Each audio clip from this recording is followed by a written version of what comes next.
Welcome to the Taxcast from the Tax Justice Network. Around 20 minutes packed with global news and analysis you won't find anywhere else.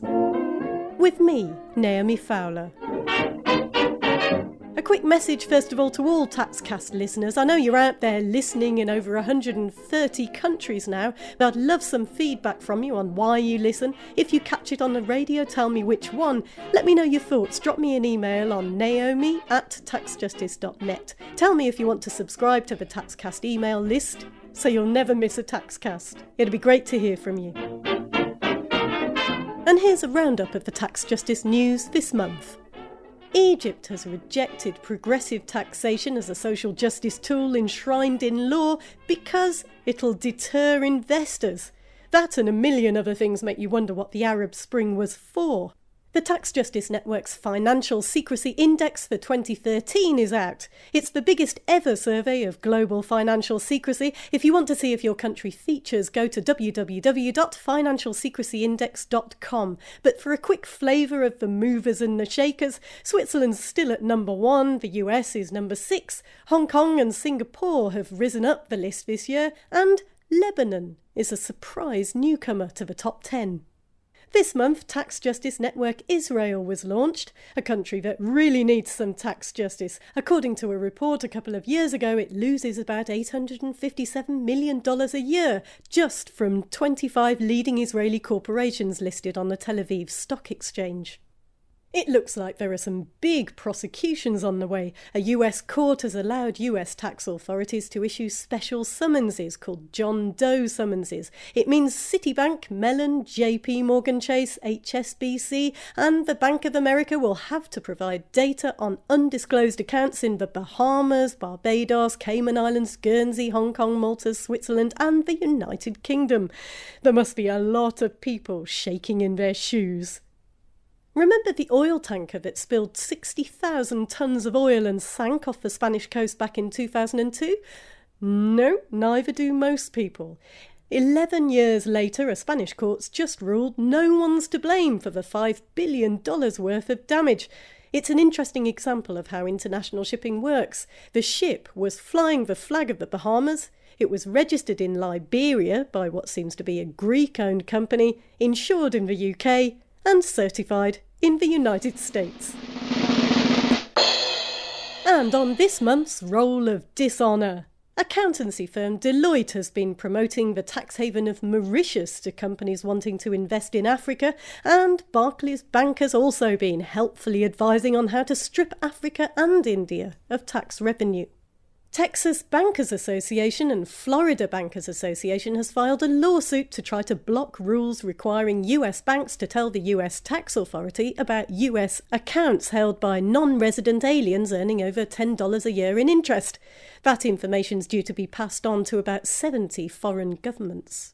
And JP Morgan's agreed to a record settlement with the US government of $13 billion for mis-selling mortgage securities that helped trigger the 2008 financial crisis. But every cloud has a silver lining. $7 billion of the settlement is tax deductible. And that's this month's roundup. Now we're going to talk to the Tax Justice Network's John Christensen for his take on this month. OK, John, let's start this month talking about the Financial Secrecy Index of 2013. That's just come out. It puts a whole new spin on the idea of corruption, doesn't it? Well, if we look at the way the corruption debate has moved over the last 20 years, there's been an extraordinary shift away from pointing fingers at countries in the south and increasingly looking at the countries providing corruption services. And the Financial Secrecy Index shows a completely different world in which secrecy provided by countries like Switzerland and Singapore and Cayman is actually core to the corruption debate, because this is where all the money disappears to. Now, the big stories from the 2013 Financial Secrecy Index are, first of all, very little progress has been made since 2009, when the G8 and G20 committed to tackling tax havens. But at the same time, what we're seeing within the index is the steady growth of tax havens, secrecy jurisdictions in the Far East, particularly Hong Kong and Singapore. They are steadily growing. And I suppose the other big story that came out of the 2013 Financial Secrecy Index is the role of the British tax havens. Although the United Kingdom is not particularly secretive itself, if we added all of those British overseas territories and crown dependencies together, combined them with Britain, then Britain would be by far the biggest player in the global tax haven economy. Tax haven central. Okay. Let's move on to look at this new global standard which the G20 nations are supposed to have agreed that they're going to implement by 2015 at the latest. That's automatic information exchange. We've got some of the usual suspects, haven't we, trying to throw some spanners in the works. So it's really one thing for countries to say they're going to sign up to something, but it's really quite another thing to actually implement it. And we're seeing Luxembourg and Austria saying, we'll play if everybody else does. They're now reminding the European Union that they must reach agreements with non-EU financial hubs like Switzerland, Liechtenstein, Monaco, Andorra and San Marino because they want equal competition. Needless to say, there are a lot of tax havens around that don't like the idea of automatic information exchange because automatic information exchange will end a lot of the dirty business which they've been transacting very happily for many decades. This is nothing more than an excuse for doing nothing. This clearly indicates that they are absolutely committed to maintaining their tax haven status. And I think that the only response that we can make to this is to describe them for what they are, which is pariah states. They are deliberately damaging other countries. We, civil society, should be taking action to shame Austria and Luxembourg. If necessary, even talk about applying sanctions against them because they are deliberately wrecking attempts at international cooperation. Right, and Switzerland's up to its own kind of delaying games as well, isn't it? I can just imagine Switzerland in a huddle at a football match or something with teammates Luxembourg and Austria sort of saying, you run that way and we're going to run up the other side. Because when it comes to automatic information exchange, Switzerland's insisting on strict reciprocity, so we'll exchange information with you as long as you agree to exchange with us. And that sounds really reasonable until you look a bit closer, because people or multinational corporations aren't stashing their money in the world's poorer countries. It's quite the opposite. The flow of money is actually going the other way, as Switzerland well knows, and many of the poorer nations just aren't really resourced for this kind of thing. Well, I think the answer to this is to call their bluff, actually. I can't imagine that many Swiss people are actually opening up bank accounts in Zambia. But I think that if Switzerland genuinely wants reciprocity, they should dip into their pockets and provide some kind of support to the Zambian banks so they have the right processes in place to engage in reciprocal information exchange. I think there's a lot to be said now for just moving ahead, saying automatic information exchange will become the global standard. It should be multilateral, and developing countries, poorer countries, should be given assistance so that they're able to apply automatic information exchange, make use of the information they receive, and at the same time, if reciprocity is being demanded, put into place the appropriate systems to reciprocate. Right. OK, and let's move on to what should be quite an interesting development. The United Kingdom government has announced that the UK is going to have a public register of the beneficial ownership of companies, in other words, the real owners of companies. Since there's no good economic reasons for not knowing who you're doing business with, this all sounds very good. It's what the Tax Justice Network's been campaigning for, but there are some problems, aren't there? Well, first of all, on the positive side, I mean, it's very encouraging to hear the British government saying it will lead the way, particularly since Britain has, frankly, been extremely poor in terms of requiring public registration of company ownership details. And even more encouraging, we're hearing from some of the very senior people within the business community in Britain saying that they support this. For example, the head of tax of the Confederation of British Industry has said that creating a public register was a no-brainer. We're hearing similar messages from the head of the British Banking Association saying that he sees no reason why these registers shouldn't be public. And the Institute of Directors also is coming out in favour of the public registers of beneficial ownership.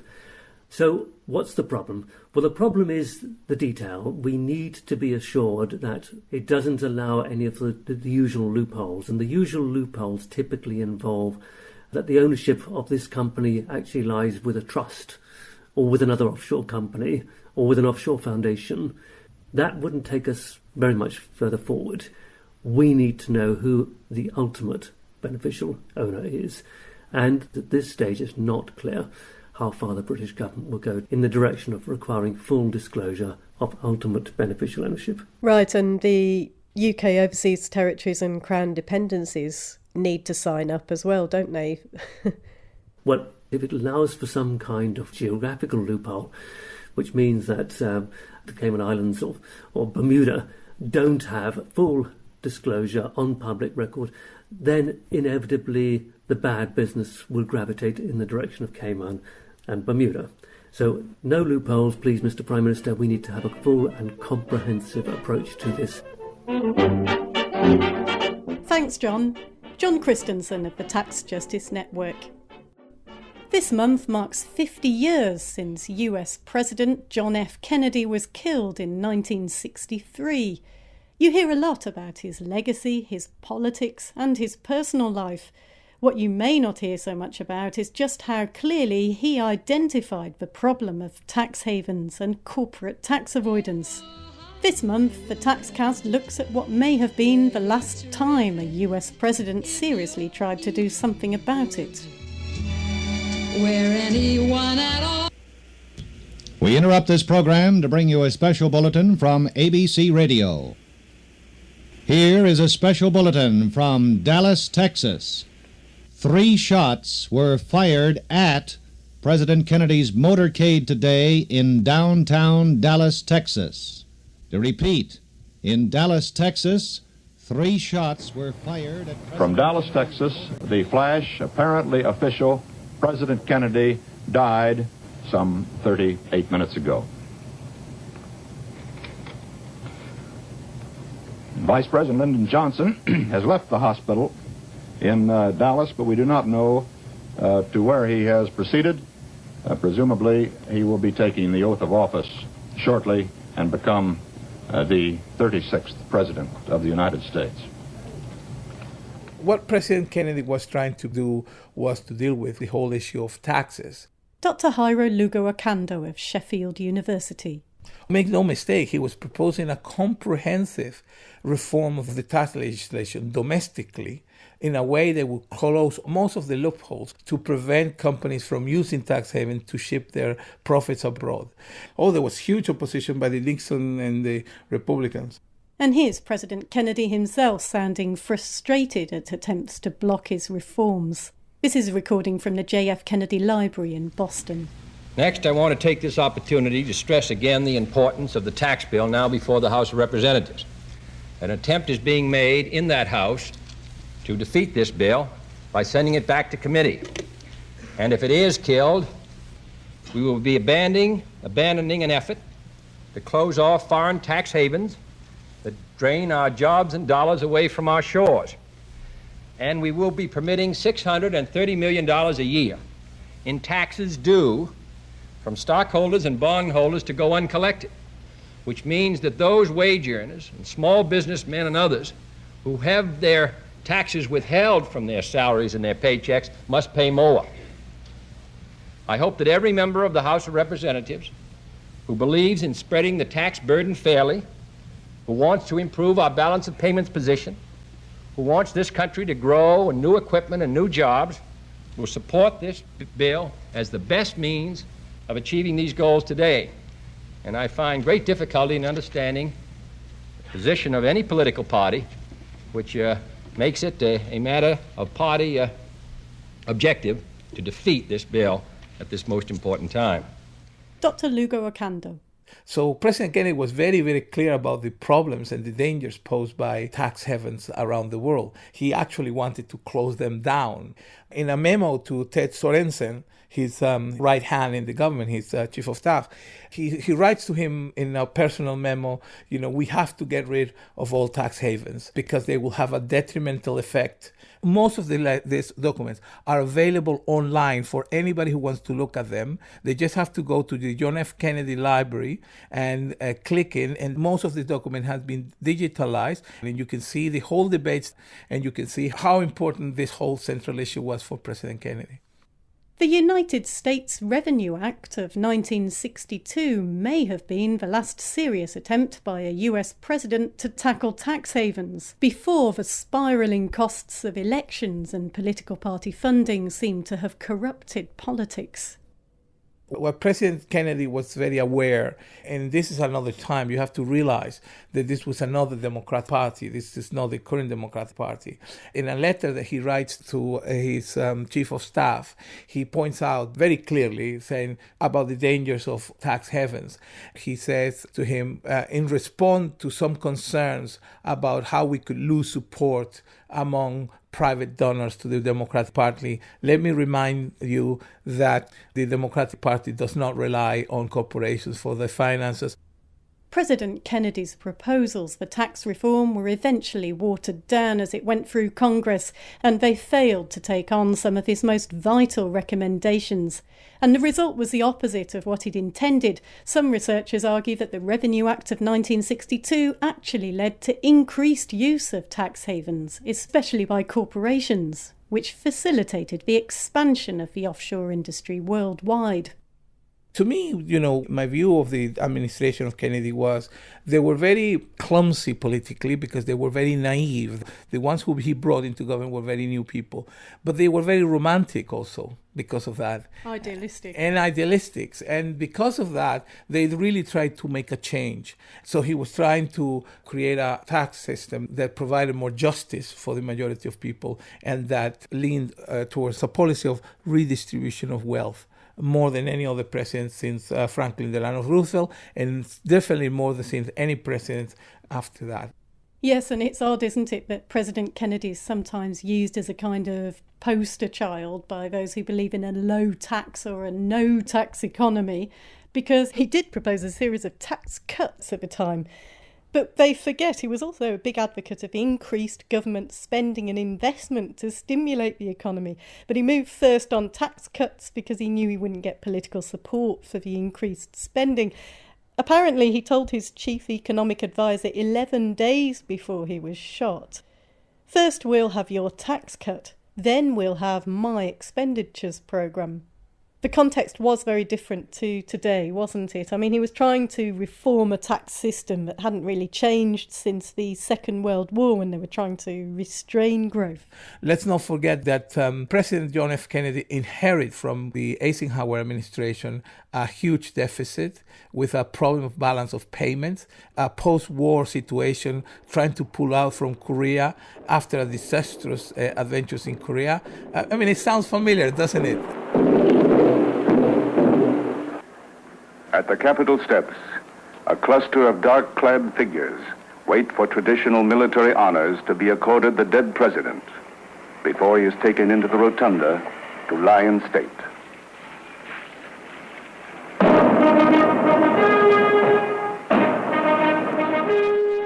What do you think it teaches us?